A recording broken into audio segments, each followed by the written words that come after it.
జై తెలంగాణ.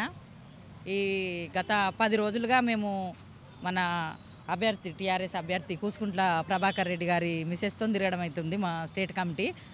కనీసం 10 రోజుల నుంచి ఏ ఊరికి పోయినా కూడా వాళ్ళతోనే మేము ఇంటింటి ప్రచారం చేస్తున్నాం బొట్టు పెట్టుకుంటా. ఎక్కడికి పోయినా కూడా ప్రతి ఇంటికి కేసీఆర్ గారి సంక్షేమ పథకాలు, కేసీఆర్ కిట్ట, లేకపోతే పెన్షను, లేకపోతే రైతు బంధు, రైతు బీమా, ప్రతి ఇంటికి ఒక సంక్షేమ పథకం చేరుకున్న వాళ్ళే ఉన్నారు. మేము ఖచ్చితంగా భారీ మెజార్టీతో ప్రభాకర్ రెడ్డి గారిని గెలిపించుకుంటున్నాము, మీరు రానవసరం లేదు అని చెప్తున్నారు. అయినా కూడా మేము ప్రతి ఊరికి తిరుగుతూనే ఉన్నాము. ప్రతి ఒక్క సంక్షేమ పథకం మాకు అన్నీ తెలుసు. ఇప్పుడు రాజగోపాల్ రెడ్డి ఆయన కాంట్రాక్టు సొంత ప్రయోజనాల కోసం ఇవాళ మునుగోడు ప్రజలను తాకట్టు పెట్టి ఇవాళ ఉప ఎన్నిక తెచ్చిండు. కాబట్టి ఎవరి మోసం ఏంది? ఇప్పుడు 3.5 ఏళ్ల నుంచి ఆయన చేయలేనిది ఇప్పుడు ఈ సంవత్సరంలో ఏం చేయడు.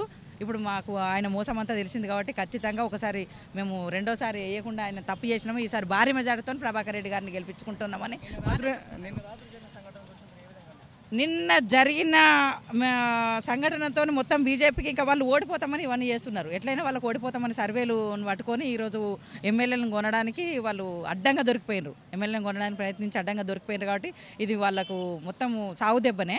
వాస్తవంగా వాళ్ళకు మొత్తం మేము ఓడిపోతున్నామని తెలిసి ఇక సావో రేవో అని తెలుసుకున్నామని చేసిండ్రు, దొరికిపోయినారు అడ్డంగా. కాబట్టి నిన్నటితో వాళ్ళది క్లోజ్ అయినట్టే.